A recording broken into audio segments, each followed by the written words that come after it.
Somewhere around 2,300 years ago, in the Egyptian city of Alexandria, humanity built something it had never built before. Not a temple to a god, not a monument to a king, but a temple to knowledge itself.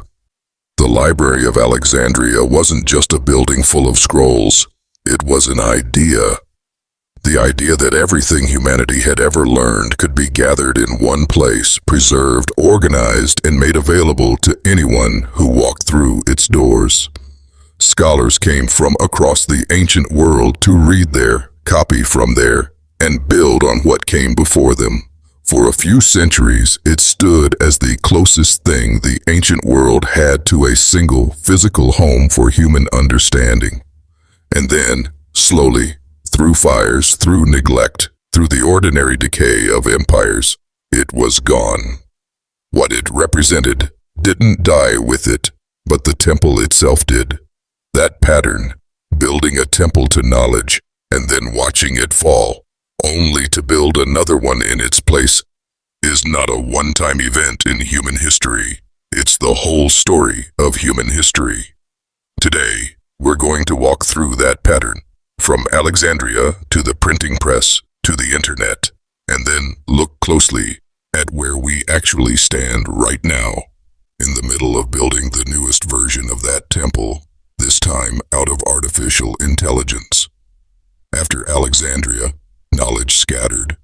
For centuries, what remained of humanity's collected understanding lived in fragments, copied by hand, one manuscript at a time, largely inside monasteries and religious institutions, guarded as much as they were preserved. Access to knowledge became narrow. A single handwritten book could take a scribe the better part of a year to copy. Literacy itself was rare, concentrated among the wealthy, the religious, and the powerful. Knowledge wasn't demolished the way Alexandria's library physically was, but it became something closer to a locked vault than an open temple, technically preserved, practically inaccessible to almost everyone. Then, in the 1440s, Johannes Gutenberg built a printing press in the German city of Mainz, and the vault door swung open. What had taken a scribe a year could now be produced by the hundreds in a fraction of the time. Within 50 years of Gutenberg's press, tens of millions of printed books existed across Europe, more than had likely been produced by hand in the entire previous millennium. This was, in a very real sense, humanity tearing down the old narrow temple and building a vastly larger one in its place. Suddenly, ideas could spread faster than any single authority could fully control them. The Reformation, the scientific revolution, the Enlightenment, all of them rode on the back of a technology that took knowledge out of the hands of a narrow guarded class and put it, however imperfectly and unevenly, into wider circulation than the world had ever seen. But even the printing press had walls. Books cost money. Distribution was slow and geographically limited. Literacy remained far from universal for centuries afterward. It was a bigger temple than the one before it, but it was still a temple with a gate, and the gate still excluded most of humanity for most of its existence. Then came the internet, and something happened that made even Gutenberg's revolution look modest by comparison. For the first time in human history, a person virtually anywhere on the planet with a connection could access an enormous share of humanity's collected knowledge instantly at effectively zero marginal cost.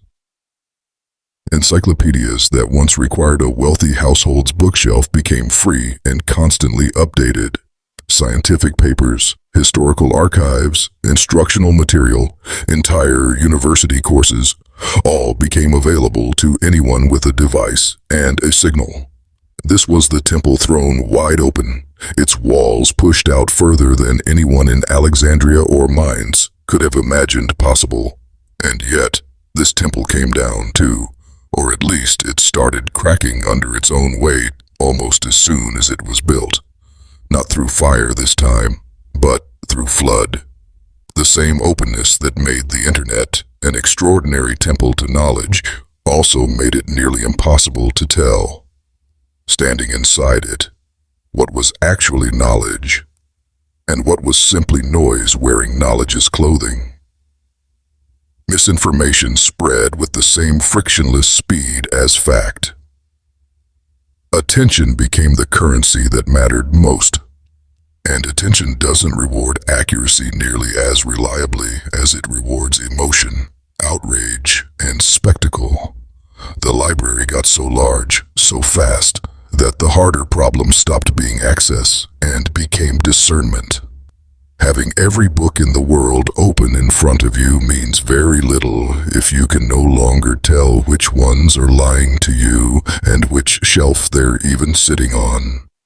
That's roughly where we stand right now, at the edge of the internet era temple's cracks, watching a new structure begin rising in its place, built this time out of artificial intelligence.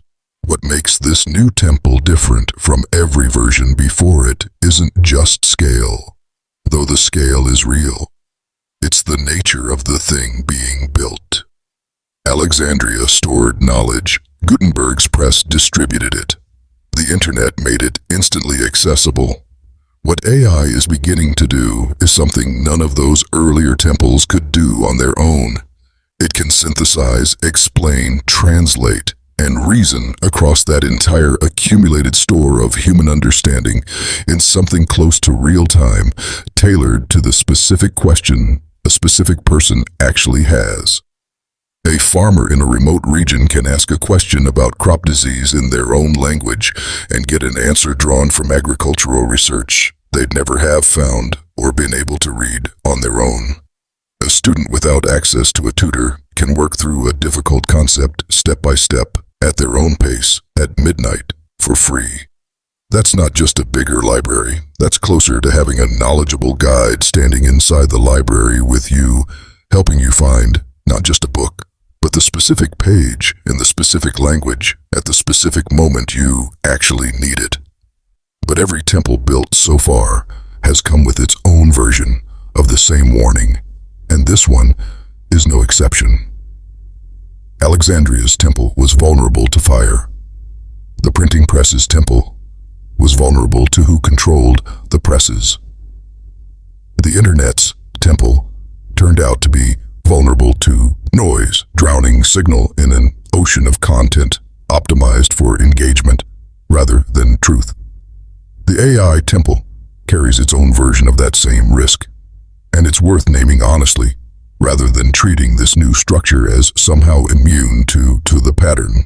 A system trained on humanity's existing knowledge inherits humanity's existing errors, blind spots, and biases along with its insights. A tool that can explain anything instantly also makes it easier than ever to accept an answer without doing the harder work of verifying it, questioning it, or understanding where it actually came from. Convenience and critical thinking have always had an uneasy relationship, and this newest temple raises the stakes on that tension rather than resolving it. There's a reason this pattern keeps repeating instead of ever reaching some final stable form. Every generation that builds a new temple to knowledge is really solving the specific problem of the temple that came before it. Alexandria solved the problem of scattered knowledge with a single location. The printing press solved the problem of the single location's fragility with mass reproduction. The internet solved the problem of print's physical scarcity with digital abundance. And now AI is attempting to solve the problem digital abundance created.